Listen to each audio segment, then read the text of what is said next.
Es 11 de mayo de 1996 en Miami, Estados Unidos. Un DC-932 de 27 años con matrícula November 904, Victor Juliet, está en la puerta de embarque bajo el sofocante calor de Florida.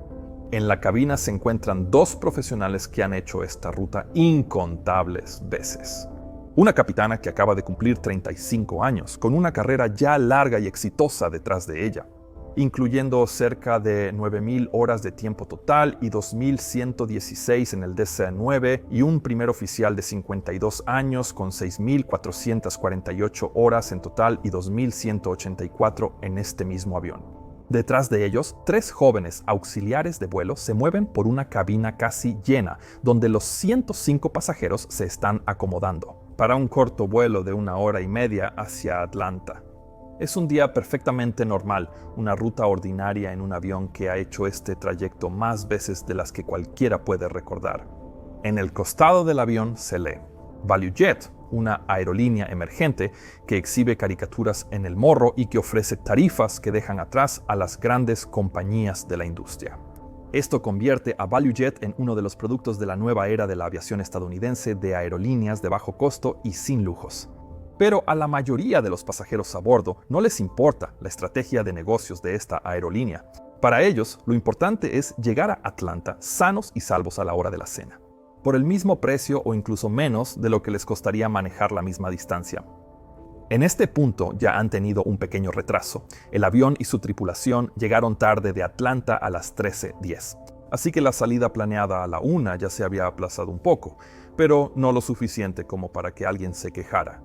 La señal de llamada del vuelo en este día es Critter 592, y los pilotos al frente están enfocados en tratar de minimizar cualquier otro retraso lo más posible. Conocen las calles de rodaje de Miami casi de memoria, y también el corredor aéreo y la ruta que están a punto de seguir. Pero la capitana aún así repasa detalladamente la salida. Como mencioné, acaba de cumplir 35 años y está emocionada por celebrar con sus amigos una vez regrese a Atlanta. Primero, solo tiene que completar este último vuelo del día. Justo antes del retroceso, los encargados de equipaje llegan con un último cargamento para abordar. Unas cajas con materiales de la compañía ValueJet y piezas de avión, incluyendo algunas llantas. Ninguno de los artículos está marcado como algo particularmente llamativo o relevante. Así que el primer oficial, viendo que el papeleo está en orden, simplemente lo firma. Con todo en regla, esta carga se aborda, tras lo cual el personal en tierra finalmente cierra la puerta delantera de carga y empieza a preparar la salida. En ese momento, a las 13:40, se cierran las puertas del avión y los pilotos terminan los últimos procedimientos y listas previas al vuelo. La capitana será la piloto al mando en este tramo, así que pronto le pide a su colega que solicite retroceso y arranque, lo cual se aprueba rápidamente, y Critter 592 comienza a moverse fuera de la puerta. El avión que vuelan hoy data de los 60 y tiene varios ítems técnicos listados en su lista mínima de equipo. Esa es la lista de elementos que se permite que estén inoperativos para despachar el vuelo. El indicador de flujo de combustible izquierdo está dañado. El piloto automático lleva días inoperativo. El interfono que permite a la tripulación de cabina hablar con los pilotos también está roto, y el sistema de altavoces funciona de manera intermitente, lo que obligó a la tripulación a hacer anuncios usando un megáfono en el vuelo anterior de Atlanta a Miami. De hecho, aún tenemos esos megáfonos disponibles hoy para ser usados en caso de emergencia o tras una pérdida de energía eléctrica. Pero la calidad del sonido en ellos es pésima. Realmente solo sirven para dar órdenes de evacuación en una emergencia. En cualquier caso, el DC-9 pronto termina su retroceso y la tripulación enciende uno de los dos motores, retrasando el arranque del segundo para más tarde. Es necesario ahorrar combustible. Una vez completada la lista previa al rodaje, el primer oficial solicita rodaje y el avión pronto se dirige hacia la pista activa, 09 izquierda, y se une al flujo de la tarde. En la cabina, los dos pilotos ocupan su tiempo en la fila de rodaje señalando aviones antiguos y clásicos estacionados en Miami para mantenimiento. Uno se emociona al ver un Constellation y el otro señala un imponente Boeing 747. Pero el desarrollo de este vuelo es hasta ahora completamente rutinario. Giros lentos frente a hangares de mantenimiento y colas a medio pintar. Una pausa para tráfico en cruce y luego el largo desfile hacia la pista 09 izquierda. Los pilotos continúan con su rutina practicada. El repaso de despegue está completo y los flujos se cumplen una vez que el segundo motor finalmente se enciende. El mismo flujo que han seguido incontables veces. Detrás y debajo de ellos, en el estrecho compartimiento delantero de carga bajo la cabina de pasajeros, la carga permanece tal como fue dejada. Y eso incluye esas llantas y las 5 cajas de cartón que mencioné antes. Mientras alinea con cuidado su envejecido DC-9, la capitana pronto mira hacia la línea central que se estira en la distancia. Critter 5902, autorizado para el despegue, anuncia el controlador de torre. Y mientras el primer oficial repite la lectura, la capitana mueve las palancas de empuje para estabilizar los motores y luego las adelanta hasta la posición de despegue. Pero mientras esto sucede abajo en el oscuro compartimento de carga, un siseo silencioso ahora está creciendo hasta convertirse en algo totalmente distinto.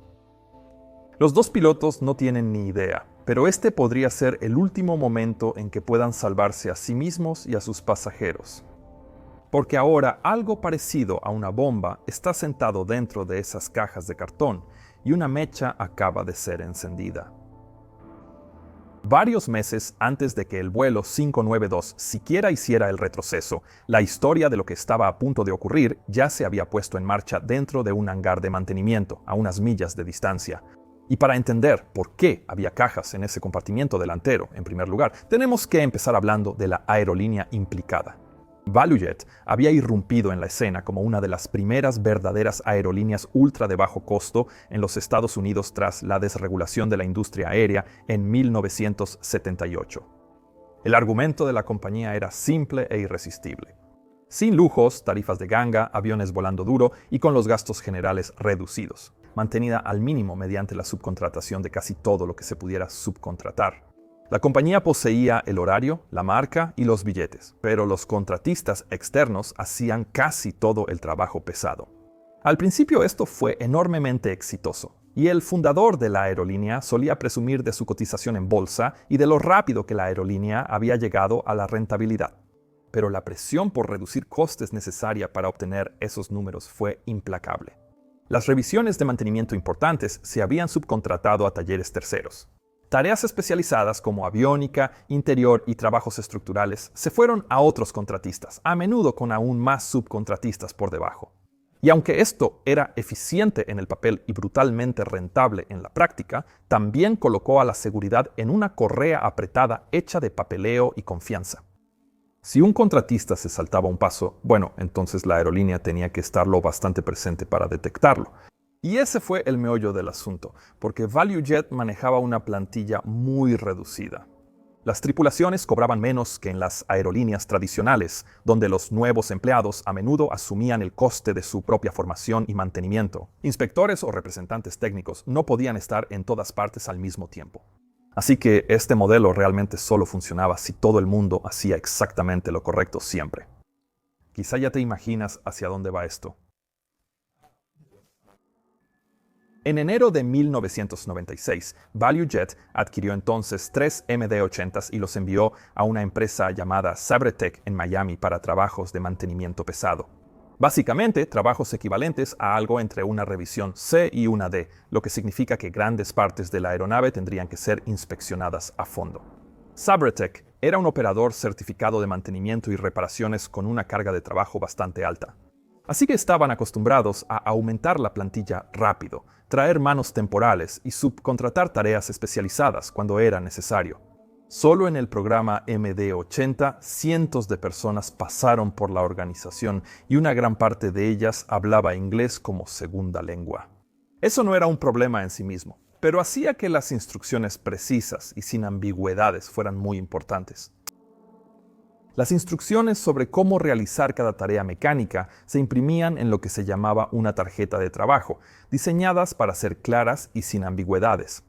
Algo a lo que volveremos pronto. Dos de los aviones que ValueJet había comprado, November 802 Victor y November 803 Victor, llegaron a Sabretech con sus sistemas de oxígeno para pasajeros en o cerca de su vida útil de 12 años. Eso significa el tiempo máximo certificado por el fabricante que los generadores químicos de oxígeno en los paneles superiores podían permanecer instalados antes de tener que ser reemplazados. Así que una de las instrucciones dadas a los trabajadores de mantenimiento fue bastante directa y estaba especificada bajo la tarjeta de trabajo de ValueJet número 0069. El equipo necesitaba retirar los generadores viejos, 144 en total, instalar los nuevos, registrar el trabajo según la tarjeta de trabajo y luego continuar con la siguiente tarjeta lo más rápido posible. En un hangar lleno de tareas más grandes, pesadas y ruidosas, esto parecía una tarea relativamente fácil, pero no lo era. Y aquí está el porqué. Fíjate bien. Verás, el oxígeno de las mascarillas que caen desde arriba de tu asiento en una emergencia no se suministra de la misma manera que el oxígeno que los pilotos usamos en la cabina, que proviene de botellas comprimidas almacenadas cerca del puesto de mando. Esas botellas son pesadas y necesitan recargarse con regularidad. Así que, para evitar tener que usar ese tipo de botellas para todos los pasajeros, tus mascarillas están conectadas a un generador de oxígeno que puede permanecer sin usar durante años. Y luego, bajo demanda, entregar suficiente oxígeno para permitir a los pilotos efectuar un descenso de emergencia hasta condiciones más respirables. Estos generadores vienen en forma de pequeños cilindros de acero alojados sobre cada fila, cada uno siendo un fascinante kit de química compacta. Cuando la mascarilla cae del techo, los pasajeros deben alcanzarla y tirar de ella hacia su cara. Probablemente ya hayas visto esto demostrado muchas veces por la tripulación de cabina. Al hacerlo, el tirón acciona una cordonería unida a un pasador de retención, que a su vez mantiene atrás un martillo cargado por un muelle. Así que cuando ese pasador de retención es retirado, el martillo golpea una cápsula fulminante que es básicamente una pequeña carga explosiva. Dentro de cada lata también hay un cilindro de clorato de sodio, que puedes pensar como una batería sólida de oxígeno. Sus cristales contienen mucho oxígeno atrapado en su interior y cuando el percutor golpea la cápsula fulminante, esta dispara una carga hacia un diminuto iniciador. Eso pone en marcha la reacción química al enviar un chorro de gas caliente a un canal hueco cortado en el centro del cilindro de cloruro de sodio del generador. Ahora, el cloruro de sodio contiene sodio, cloro y oxígeno, todos ligados entre sí, pero en una combinación bastante inestable. Tiende a descomponerse en cosas más estables, como sal de mesa o cloruro de sodio y oxígeno puro. Y todo lo que se necesita para detonar esa descomposición es el calor y la energía de la cápsula fulminante. Para que el proceso avance de manera uniforme, la mezcla también suele incluir un poco de polvo de hierro, que es básicamente una yesca metálica muy fina. Y la primera bocanada de oxígeno permite que ese hierro se queme hasta convertirse en óxido, desprendiendo calor adicional. Eso ayuda a calentar más cloruro de sodio, que luego también se descompone, causando una reacción en cadena que se propaga a un ritmo constante y sostenible hasta que se agota todo el cloruro de sodio. Otros diminutos aditivos ayudan entonces a absorber subproductos indeseados. Así que el gas que llega a tu mascarilla es casi oxígeno puro, que luego se mezcla con el aire circundante para que lo respires. Este proceso genera oxígeno puro durante alrededor de 15 a 20 minutos, mientras que todos los residuos no oxigenados quedan atrapados dentro de esa lata. Pero hay un inconveniente aquí, y es el calor. Verás, la reacción que expulsa el oxígeno es lo que se conoce como una reacción exotérmica. Eso significa que la reacción química genera su propio calor, y mucho. Por este motivo, los generadores se ubican cuidadosamente dentro de blindajes de metal y cerámica que disipan el calor durante el funcionamiento normal. Y esta es también la razón por la que podrías sentir un olor a quemado si alguna vez estás en un avión donde se active este sistema. Es el olor del polvo quemándose en la parte superior de esos cilindros. Los generadores que retiraron los mecánicos de Sabertech podían calentarse lo suficiente como para ampollar la pintura por encima de 280 grados Celsius. Y eso también es lo bastante caliente como para encender la mayoría de materias orgánicas que los tocaran mientras estaban produciendo oxígeno. Si eso ocurriera, a diferencia de un incendio tradicional, un fuego iniciado por un generador de oxígeno no necesitaría oxígeno del aire circundante para sostenerse, porque lo obtendría del propio generador.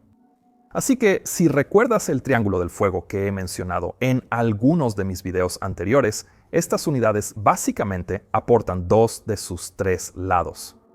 Por eso, la manipulación segura de estos generadores de oxígeno, una vez retirados, requiere un elemento crucial, una tapa de seguridad. Si se retira un generador y está sin gastar, es decir, que nunca ha sido activado ni usado, entonces debe colocarse una pequeña tapa cilíndrica sobre el cebador para impedirle al martillo el camino hacia la cápsula fulminante. Con esa tapa en su lugar, una caída desde un banco o un rodaje brusco sobre concreto podría sacudir los cartuchos todo el día y no pasaría nada. Pero sin ella, un golpe seco podría bastar para iniciar la reacción química. Ahora, la tarjeta de trabajo 0069 se quedó frustrantemente cerca de describir con precisión la importancia de este paso, pero por desgracia se quedó corta. Decía: si el generador no ha sido gastado, instalar tapa de seguridad sobre el cebador. Si el generador no ha sido gastado, instalar tapa de envío en el percutor. Pero de forma crucial nunca definía qué significaba gastado. Y tampoco indicaba en ninguna parte que los generadores, en cualquier estado, fueran potencialmente peligrosos. Y no exigía una firma de supervisión específica que certificara que esas tapas se habían instalado correctamente. Existían instrucciones sobre cómo almacenar o desechar los generadores retirados. Pero esa información vivía en un manual separado que los mecánicos probablemente no tenían a mano y que tampoco tenían razones reales para consultar, dado que contaban con la tarjeta de trabajo. Así que todo esto significaba que, en un taller donde el inglés no era la primera lengua de todos y los equipos rotaban entre tareas, instrucciones como estas necesitaban ser absolutamente claras, pero no lo eran. Cuando comenzó el trabajo de sustitución, los operarios pronto notaron que Sabretech no había abastecido las tapas de seguridad requeridas. Dependiendo de a quién se le preguntara, ValueJet debía proporcionar consumibles peculiares como esas tapas, o Sabretech debía tenerlas. De cualquier modo, no estaban. Además, Sabretech hacía trabajar muy duro a sus empleados. El trabajo en estos MD-80 estaba tomando más tiempo del esperado. Así que Sabretech respondió obligando a todo su personal a cancelar sus descansos y trabajar 7 días a la semana. Hasta que estos aviones pudieran entregarse, los gerentes querían las aeronaves cerradas y fuera del hangar lo antes posible. Así que, en ese entorno de presión, la gente hizo lo que siempre hace. Cuando las tarjetas de trabajo no coinciden con la realidad del trabajo que tienen delante, improvisan. En lugar de esperar a que llegaran las tapas de seguridad, algunos mecánicos simplemente envolvieron la cordonería alrededor del cuerpo de los generadores y la pegaron con cinta, pensando que esa sujeción sustituiría a la tapa. Otros simplemente cortaron la cordonería para evitar que un tirón accidental liberara el martillo, pero ninguno de esos trucos bloqueaba realmente el martillo de alcanzar el cebador. Pronto los generadores retirados comenzaron a amontonarse. Aparecieron algunas cajas y luego se llenaron de generadores, la mayoría sin esas tapas de seguridad cruciales instaladas. Pero las firmas de las tarjetas de trabajo seguían avanzando, como si las tapas fueran a instalarse más adelante en la cadena. Aun cuando estaba claro que el requisito era que se hubieran instalado desde el principio. Algunos decían almacén se encargará, refiriéndose a los almacenes técnicos que gestionan repuestos y similares. Pero almacén nunca lo hizo porque en realidad nadie se lo dijo. Ese es el problema de apartarse de un procedimiento establecido. Las cosas se pierden. En un momento, un mecánico sugirió a su supervisor que podían quitar las tapas de seguridad de los generadores nuevos que estaban instalando en los MD-80 y usarlas. Pero en ese caso, la tarjeta de trabajo sí era más clara. Decía que las tapas de seguridad no debían retirarse por ningún motivo hasta que la unidad estuviera instalada de forma segura en el avión y hubiera pasado una prueba específica. Así que lo que vemos aquí puede llamarse algo como deriva mecánica, pero la deriva cultural también corría a su lado. En algún momento, uno de estos generadores recibió un golpe y se activó, y el resultado pareció bastante modesto para quienes lo vieron. Un pop, un siseo, la carcasa demasiado caliente para tocarla, olor a metal caliente y luego, tras una docena de minutos, nada. Así que, pensando que los generadores no eran tan peligrosos, otros mecánicos pronto se reunieron en círculo y encendieron deliberadamente algunos más. Un mecánico dijo a los investigadores que lo hacían porque querían dejarlos seguros, lo cual en realidad era una idea bastante buena porque un generador gastado es considerablemente menos peligroso. Pero cuando todos vieron que el generador que siseaba, del tamaño de una lata grande de gaseosa, solo emitía un gas, sin drama, sin llama, nada cinematográfico, se gestó una peligrosa suposición de que los cartuchos no eran gran cosa, incluso si no se habían gastado. Esa suposición se coló luego en las decisiones. Hizo que guardar los generadores en una caja de cartón pareciera aceptable, y que mantenerlos cerca de un avión se sintiera como un no evento. Así que los empleados de Sabertech pronto empezaron a almacenar estos generadores activos en estantes cerca e incluso debajo de los aviones en los que trabajaban. Y encima de todo esto, la capa de supervisión también era muy delgada aquí. ValueJet tenía algunos representantes técnicos en Sabertech para vigilar el trabajo, y al menos uno de ellos dijo que había señalado la falta de tapas y que las cajas con generadores estaban demasiado cerca de los aviones. Pero supervisores del lado de Sabertech luego dijeron que no recordaban haber tenido esa conversación. De todos modos, el 5 de mayo se cerró la revisión mayor, y un inspector de Sabertech firmó una tarjeta de trabajo general para los 3 aviones de ValueJet, certificando las tareas como completas. Ahora él sabía que la tarjeta de trabajo 69 exigía tapas de seguridad en cualquier generador de oxígeno de pasajeros sin gastar, y también sabía que no se había instalado ninguna. Pero, como dije antes, su supervisor le había asegurado que el almacén se encargaría, así que, con esa promesa, firmó las tareas, pues su principal preocupación era que los aviones nuevos quedaran listos, no lo que pasara con las piezas usadas. Poco después, otro representante técnico de ValueJet en sitio notó las cajas de generadores de oxígeno cerca de un avión y pidió que las movieran más lejos.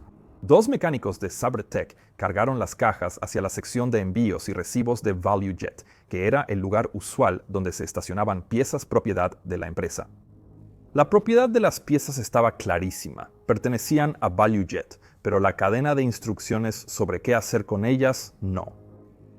Sigue sin estar claro quién dijo realmente a los trabajadores que pusieran allí las cajas.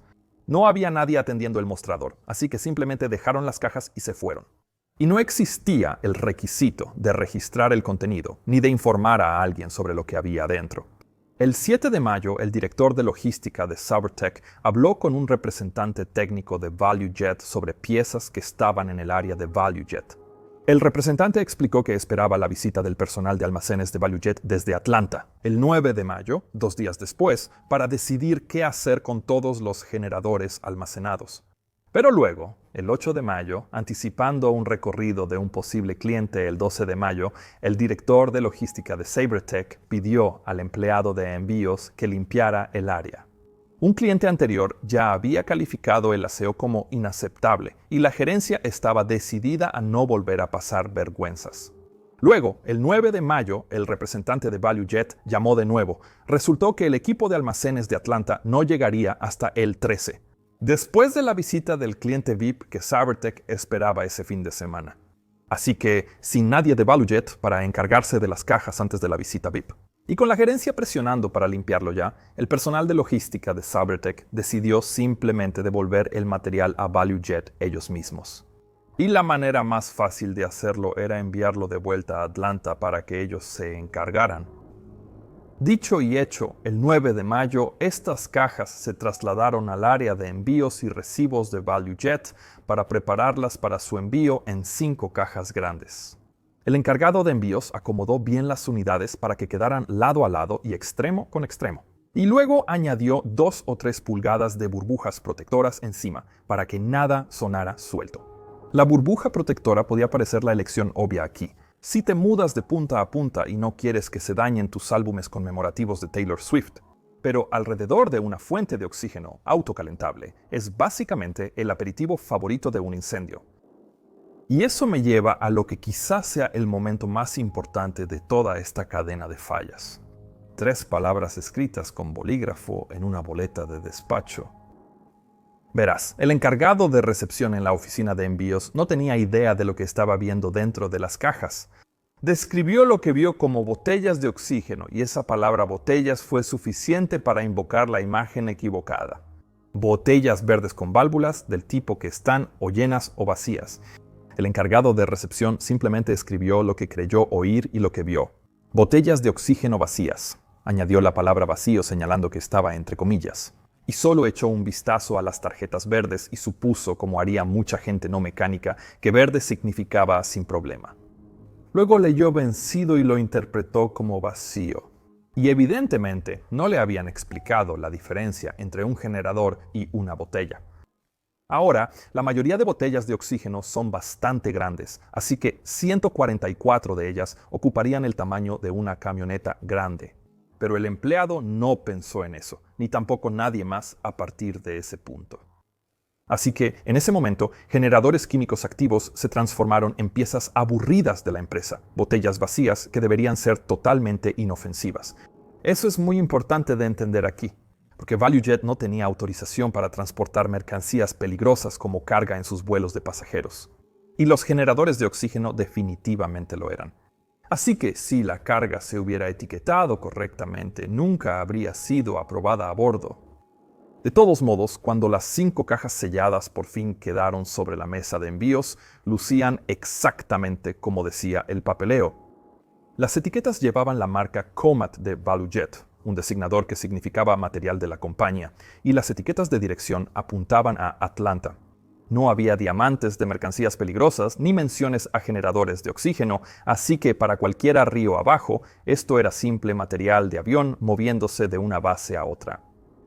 5 minutos antes de la salida del vuelo 5902, los operarios de rampa llevaron lo último que debía cargarse en el avión. Trajeron 3 llantas de avión y 5 cajas COMAT selladas a la puerta delantera de carga del DC-9 y las acomodaron en la bodega. Una llanta principal se puso plana en el piso para hacer una base. La llanta de nariz se colocó de canto encima de ella, apoyada contra el mamparo delantero. Las cajas se ubicaron alrededor y sobre la pila, no trabadas a presión, solo recostadas en un montón. Luego se levantó una segunda llanta principal de canto contra el lateral, inclinada ligeramente sobre la pila, y se colocó equipaje alrededor. No había correas ni redes que mantuvieran todo en su sitio para evitar sacudidas del contenido. Y para una aerolínea que no transportaba mercancías peligrosas declaradas, esto era completamente normal. No había necesidad de amarrar lo que el papeleo decía que era simple material de la compañía. Pero cuando una de las cajas quedó en su lugar, uno de los cargadores dijo que sintió algo moverse adentro y que oyó un pequeño tintineo. No le dio mayor importancia en ese momento, y cuando la puerta bajó, el compartimiento se veía lo bastante ordenado. Las llantas actuaban como pedestal para mantener las cajas apiladas juntas, y las cajas estaban acomodadas en un anillo sobre la llanta del medio, como una fogata. Ahora bien, no sabemos si el momento en que el cargador oyó ese clic fue cuando se activó el primer generador. De hecho, la NTSB nunca pudo establecer una hora exacta de inicio de la ignición. Pero su mejor estimación fue que ocurrió en algún punto entre cuando se colocó la última caja y cuando comenzó la carrera de despegue. Quizá un sacudón saltó la cordonería o hizo que el martillo se soltara hacia el cebador. Básicamente nunca lo sabremos. Pero una vez activado el primer generador, habría producido más que suficiente calor para activar a los demás alrededor, lo cual habría encendido el plástico de burbujas, el cartón y el equipaje, alimentado por una abundancia de oxígeno fresco. Y de forma crucial para entender cómo se permitió que esto ocurriera. La bodega delantera del DC-9 no estaba equipada para indicar a la tripulación que acababa de iniciarse un incendio mortal. De haberlo estado, la capitana probablemente habría abortado el vuelo en tierra y ordenado una evacuación de emergencia. Y ValueJet 5902 quizá habría sido solo una nota al pie pequeña pero costosa en la historia. Pero esta bodega había sido diseñada en los años 60 y certificada como un compartimiento de clase D. En teoría, su seguridad provenía de su diseño hermético, con poca ventilación y escasas vías de aire fresco. La idea era que si un pequeño fuego empezaba en un compartimiento así, consumiría el oxígeno disponible y luego se sofocaría solo. Pero eso, por supuesto, no contemplaba cargas capaces de producir su propio oxígeno. Así que no había sensores para avisar a la tripulación de que algo iba mal, ni botellas de extinción conectadas para inundar el espacio con supresores si era necesario. Para la fecha de este vuelo, ya habían ocurrido accidentes vinculados a la falta de detectores de humo en compartimientos de clase D. De hecho, el 3 de febrero de 1988, un MD-83 de American Airlines sufrió un incendio de carga por mercancía mal almacenada. Contenedores con peróxido de hidrógeno y silicato de sodio se incendiaron. Unos minutos antes de que ese vuelo aterrizara, los pasajeros notaron humo saliendo del piso del avión. La tripulación comprendió rápido la gravedad del incendio y aceleró el aterrizaje en Nashville, y luego ordenó una evacuación de emergencia. Todos los pasajeros escaparon con solo lesiones menores, y después la NTSB pidió con total claridad a la FAA que hiciera obligatorios los detectores de humo en todos los compartimientos de carga de cualquier clase, junto con sistemas completos de extinción. La FAA sí consideró la norma, pero cuando calcularon cuánto tendrían que pagar las aerolíneas para cumplirla, declinaron exigir cambios. En fin, desde la cabina, evidentemente nada de esto estaba en la mente de los pilotos del vuelo 592. La capitana rodó el viejo y reluciente DC-9 hacia la pista 09 izquierda, sin nada que indicara que hubiera problema alguno, aun cuando el fuego probablemente ya ardía en la bodega. A la hora 14:03, la capitana adelantó entonces las palancas de empuje a la posición de despegue y el DC-9 comenzó a acelerar en un largo y estable recorrido por la pista 09 izquierda, y unos segundos después el primer oficial cantó B1 Rotate. La nariz se levantó, seguida del tren principal, dejando el concreto, y Critter 5902 empezó a ascender sin esfuerzo en la clara tarde sobre Miami. Luego se retrajo con rapidez el tren.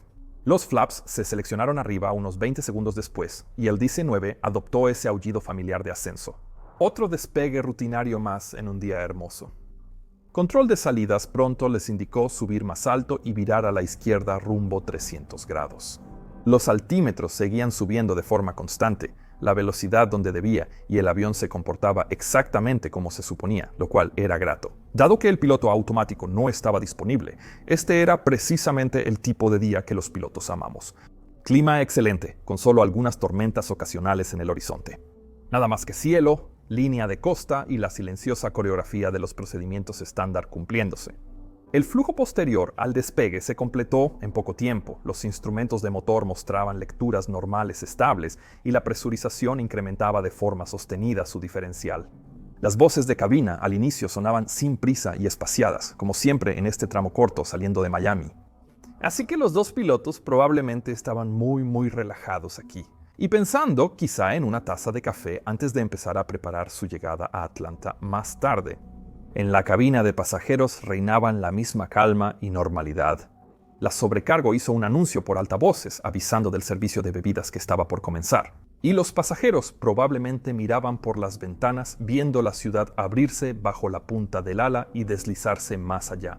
El interfono de cabina seguía sin funcionar, así que el personal debía abrir la puerta para hablar con los pilotos. Pero al menos el sistema de PA había sido arreglado durante la escala. Mientras el vuelo avanzaba de manera engañosamente tranquila, el fuego también ardía sin control en la bodega delantera y pronto se manifestaría, aunque no todavía. Como nota al margen, esta historia de verdad me eriza la piel, porque como ex bombero sé cuán destructivo puede ser un incendio sin contención. He estado sentado dentro de un contenedor lleno de madera terciada, dejando que un fuego se desarrolle por completo solo para observar qué ocurre. Y lo que vi allí fue a la vez hermoso y aterrador. La gente piensa en un fuego como algo confinado a un lugar y forma específicos, como una fogata crepitando, pero lo que vi en ese contenedor fue algo completamente distinto. Empieza así, como una fogata, pero luego cuando el fuego calienta los materiales a su alrededor, eso se convierte en ese humo negro y denso que empieza a deslizarse hacia abajo desde el techo a medida que se acumula. Ese humo es negro porque está lleno de combustible, así que cuando la mezcla de combustible, calor y oxígeno llega a cierto punto, sucede un whoosh y todo arde en un fogonazo. Ves llamas creadas delante de ti en el aire, desaparecer y formarse en otro sitio, y la temperatura sube tan rápido que es imposible siquiera comprenderlo. Ahora, llevábamos equipo completo de bomberos cuando hicimos este experimento, pero la temperatura subió tan deprisa que nuestro equipo empezó a derretirse y tuvimos que salir. En teoría, una aeronave puede mantenerse íntegra alrededor de 15 minutos tras desatarse un incendio incontrolable. Así que cuando oigo sobre una bodega de carga sin detección ni supresión de incendios para ahorrar dinero, de verdad me hierve la sangre. Un incendio es, sin ninguna duda, lo peor que puedo imaginar a bordo de un avión. Y debe evitarse. A la hora 14:10 con 3 segundos, menos de 7 minutos después de que el avión dejara el suelo, se notó la primera señal de que algo iba mal. Un golpe sordo y acolchado se sintió más que se oyó, recorriendo los pedales y los rieles de los asientos en la cabina. La capitana levantó la vista de sus instrumentos y preguntó qué fue eso. Mientras el altímetro barría los 10.634 pies en ascenso. Ese golpe fue en realidad una de las llantas cargadas explotando con tal fuerza que la NTSB anotaría más tarde un enorme pico en la presión estática medida por el puerto estático cerca de la nariz de la aeronave. El primer oficial simplemente respondió no lo sé. Y poco después, la aeronave alcanzó su altitud máxima de poco menos de 11.000 pies. De repente, el mundo entero comenzó a desmoronarse frente a los dos pilotos. En segundos, múltiples luces de advertencia aparecieron, con alarmas sonando por todas partes, y varios sistemas empezaron a fallar, a izquierda, derecha y al centro, mientras el fuego comenzaba a devorar los ramales de cableado eléctrico que pasaban junto a la bodega. ¿Estamos a punto de perder un bus? Tenemos un problema eléctrico, dijo la capitana, lo cual era una suposición razonable, ya que la mayoría de fallas múltiples se asocian con problemas eléctricos. El primer oficial revisó el panel superior y sí vio algunas lecturas inusuales en el panel eléctrico. Sí, los cargadores de batería activándose. Oh, tenemos un... Pero antes de que pudiera terminar, la capitana lo interrumpió. Estamos perdiendo todo. Sin tener idea de lo que los pilotos enfrentaban, el controlador aéreo entró por la radio diciendo Critter 592, contacte a Miami Center en 132-145. Hasta luego. Pero para entonces, la capitana ya había decidido lo que debía hacerse. Había que llevar este avión al suelo ahora mismo. Habían pasado menos de 20 segundos desde aquel primer ruido y aún se alejaban del aeropuerto cuando ella empezó por radio. Necesitamos regresar a Miami. En la cabina de pasajeros, el fuego ya había atravesado el piso entre la galera y las primeras filas de asientos. Y eso hizo que los pasajeros huyeran hacia la parte trasera para alejarse de las llamas y el humo sofocante. En la grabadora de voz de cabina podían escucharse claramente los gritos y el pánico de los pasajeros. Y ni siquiera quiero imaginar lo que la tripulación de cabina debió enfrentar mientras todo esto ocurría. Pero una de sus voces pudo oírse identificando el problema. Fuego, fuego, fuego. Poco después, otra voz añadió, estamos en llamas. Estamos en llamas. El controlador volvió a intervenir para asegurarse de que el vuelo 592 había escuchado su última instrucción. Critter 592, contacte a Miami Center 132-145. Pero ahora el primer oficial presionó el botón de radio y explicó con claridad. 592 necesita regresar de inmediato a Miami. Critter 592 recibido, vire izquierda, rumbo 270 grados, descienda y mantenga 7.000 pies. ¿Qué clase de problema tienen?, respondió el controlador. La capitana, volando el avión manualmente con toda su concentración, respondió con calma. Lo peor que un piloto puede comunicar a un controlador. ¡Fuego! El primer oficial añadió entonces. Humo en la cabina de pasajeros. Ahora la tarea era brutalmente simple: volar, navegar, comunicar. Llevar este avión al suelo lo más rápido posible para salvar lo que se pudiera. En situaciones como esta, los pilotos estamos entrenados incluso para considerar un aterrizaje fuera de campo, porque sabemos que un avión en llamas no mantendrá su integridad estructural por mucho tiempo. En la bodega de carga bajo ellos, el fuego ya había atravesado por completo el supuesto revestimiento ignífugo, y el calor había alcanzado algunos de los componentes más importantes de la aeronave. Ramales de cableado, mandos de control, los conductos que transmiten las órdenes de los pilotos a las superficies de control. Así que, aunque un DC-9 puede volarse soportando mucho maltrato, el fuego ya estaba dañando sistemas de los que los pilotos no podían prescindir. La capitana había virado y puesto el avión en un rápido descenso, y mientras lo hacía, también llevó las palancas de empuje completamente a ralentí. Pero el motor izquierdo ya no respondía porque el fuego había consumido sus cables de control. Esto significaba que la capitana también tendría que lidiar con el empuje asimétrico mientras intentaba regresar hacia Miami. Además, el interfono roto de pronto también se volvió un problema, porque sin él, los auxiliares de vuelo no podían hablar con la cabina sin abrir la puerta, lo cual permitía que el humo se colara al cockpit. Pero no tenían opción. La puerta pronto se abrió de golpe y uno de los tripulantes gritó completamente envuelto en llamas antes de cerrarla otra vez. Eso no habría sorprendido a los dos pilotos, que ya hacían lo que podían para llevar el avión de regreso al aeropuerto. En este punto no discutieron ni intentaron diagnosticar nada, ni tampoco parecía que se hubieran puesto máscaras de oxígeno ni gafas de humo. La razón de esto no está del todo clara, pero lo más probable es que el humo no se percibiera tan grave en la cabina, como para que pensaran en priorizarlo. Simplemente no había tiempo para resolver problemas o hacer otra cosa más que intentar bajar la aeronave. Si eres piloto y te encuentras en una situación como esta, ponerte la máscara de oxígeno es absolutamente indispensable. El humo y los gases pueden ser insidiosos y quizá ni siquiera notes que están a punto de superarte. Hoy, las máscaras de oxígeno y las gafas para humo son de colocación mucho más rápida que entonces, en parte por lo que pasó en este vuelo. Así que por favor, úsalas. En fin, los pilotos siguieron trabajando e intentaron todo lo posible para empezar a preparar la aeronave para el aterrizaje, pero el avión ya se les oponía al comenzar a deshacerse. Un cable de mando de uno de los elevadores se tensó y luego probablemente se partió por completo, causando que el avión se encabritara, antes de que la capitana lograra recuperarlo bajo control y continuar el descenso. El primer oficial pronto pulsó de nuevo su botón de radio y llamó a Miami Center. Critter 592. Necesitamos el aeropuerto disponible más cercano. El controlador en Miami Center diría después a los investigadores que no oyó esa solicitud porque otro vuelo llamó en ese mismo instante. Pero es muy dudoso que hubiera hecho diferencia alguna porque para este punto el vuelo 592 de ValueJet ya estaba en sus últimos momentos. Aún así, el controlador continuó con su trabajo y pronto llamó de vuelta al vuelo diciendo Critter 592. Los camiones de bomberos estarán en alerta para ustedes. Pueden planear la pista 1-2 cuando sea posible, directo a Dolphin ahora. Desde la cabina de pasajeros se oyeron 6 timbres de llamada y la grabadora de voz captó a alguien en el interfono diciendo «Está bien, necesitamos oxígeno, no podemos conseguir oxígeno aquí atrás», lo que mostraba cuán desesperada se estaba volviendo la situación.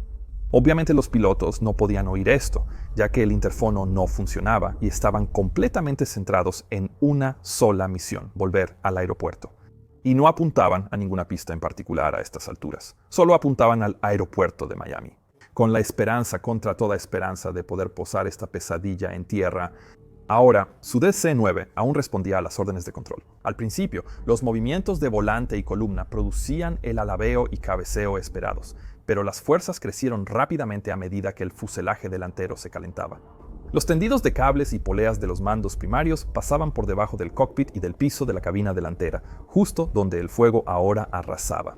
Y el aumento de temperatura ablandó fundas y guías de cables, incrementó la fricción en poleas y cambió la tensión de los cables. Todo esto hizo que los mandos se sintieran rígidos e imprecisos, por lo que la tripulación necesitaba aplicar entradas mayores para obtener la respuesta deseada. Durante un corto tiempo esto aún era manejable. Las alas se mantenían niveladas cuando se ordenaba, la nariz iba donde se apuntaba y el avión viraba de forma constante de regreso a Miami. Pero a medida que aumentó la carga térmica, estructura local y soportes se deformaron, la aislación se consumió y mazos de cables y mandos empezaron a desintegrarse por completo. En este punto, aquel fuego era un verdadero infierno. La NTSB recreó después las condiciones del incendio en una cámara de pruebas y el fuego alcanzó temperaturas muy por encima de 2000 grados Fahrenheit. La intensidad máxima se desconoce porque superó la capacidad del instrumento de ensayo, pero perforó con facilidad el supuesto revestimiento ignífugo del compartimiento de carga. 15 segundos después de la última llamada del primer oficial, el fuego empezó a devorar los cables, que alimentaban la grabadora de voz de cabina y la grabadora de datos de vuelo. Desde ese punto, ambas grabarían solo de manera intermitente. Una segunda llamada del primer oficial pidiendo vectores de radar llegó distorsionada mientras el fuego destruía las radios. Y eso fue lo último que alguien escuchó de ValueJet, vuelo 5902. Aproximadamente 3 minutos después de la primera llamada de incendio, el avión se niveló a 7.400 pies. Con el tiempo, uno de los cables de mando del elevador quedó flojo y falló, provocando que el avión entrara en un casi vertical, picado de 12.000 pies por minuto. Pero de alguna manera, la tripulación usó la limitada autoridad que aún tenía sobre tabs de trimado y elevadores y estabilizó nuevamente las alas, por apenas un momento a solo unos cientos de pies sobre las aguas pantanosas de los Everglades. Los investigadores señalarían después la posibilidad de que el fuego hubiera quemado los cables de mando de la capitana y que el primer oficial hubiera tomado el control para sacarlos en el último instante. En cualquier caso, los dos pilotos se negaban a rendirse y estaban llevando al límite lo poco que aún le quedaba al reactor. Pero el fuego no había terminado. Pasó otro minuto y el paisaje sonoro grabado intermitentemente en la grabadora de voz cambió de nuevo. Las alarmas que no se habían apagado aún quedaron en silencio a medida que el fuego consumía los últimos cables eléctricos. El tono del viento creció con fuerza a medida que la velocidad aumentaba en el descenso venidero. Y en ese punto ya no hubo más voces de los pilotos, y los gritos desde la cabina de pasajeros se habían acallado por completo. Incluso si alguien seguía con vida en ese momento, el avión sería apenas controlable. Y aquí conviene señalar cómo ese otro sistema que la FAA había rehusado exigir pudo haberlos salvado. Verás, mientras que un detector de humo les habría alertado poco después de iniciarse el incendio, un sistema de supresión con halón pudo haber ralentizado el fuego lo bastante como para darles una oportunidad real. No habría tenido posibilidad de extinguirlo, pues se alimentaba con oxígeno propio, pero quizá habría comprado unos cuantos minutos extra. Y en una línea de tiempo distinta, con un fuego en la bodega y una botella de halón descargando su contenido, eso habría sido suficiente. Pero sin eso, ahora simplemente se habían quedado sin tiempo. En el último medio minuto antes del final de la grabación, el avión volvió a picar y el alabeo se incrementó. La vista desde el parabrisas pasó de horizonte y pantano a más pantano y menos horizonte. Cada eslabón que había fallado en los meses anteriores había desembocado en esto. Un compartimento sin detector, una carga mal nombrada, tapas de seguridad que no se colocaron. Una política que asumía honestidad donde había confusión y un diseño que contaba con que un fuego necesitara aire. El CBR en los últimos segundos no captó casi nada. No más voces, no más alarmas, solo el sonido del viento. El DC-9 finalmente cedió. Rodó bruscamente a la derecha, mientras el empuje asimétrico lo lanzó hacia abajo. Cayó hasta quedar casi vertical y, a plena vista de unos pescadores, se estrelló contra las aguas pantanosas de los Everglades de Florida a más de 400 nudos. Cuando eso ocurrió, solo habían pasado 3 minutos y medio desde que la llanta en la bodega reventó y los pilotos notaron que algo andaba mal. Las 110 personas a bordo murieron instantáneamente en el impacto, si es que alguien seguía vivo en ese momento. Los Everglades convirtieron la investigación en un suplicio de calor, agua y barro. Los equipos fueron trasladados en helicóptero y lancha. Luego se alinearon 5 en fondo, hombro con hombro, recorriendo cuadrículas a pie en lugar de bucear. No había un campo de restos, solo agua poco profunda sobre lodo profundo que tragaba todo lo más pesado que una revista de a bordo. Una de las grabadoras de vuelo fue hallada literalmente bajo un pie cuando un rescatista pisó la caja en el barro. La fauna tampoco era un simple telón de fondo, era un riesgo muy real. Francotiradores vigilaban caimanes y serpientes mientras los equipos de recuperación trabajaban en el agua con la cabeza gacha, palpando el fondo en busca de algo reconocible. El impacto había sido tan violento y las condiciones tan hostiles que, al final, solo 68 de las 110 personas a bordo fueron identificadas positivamente.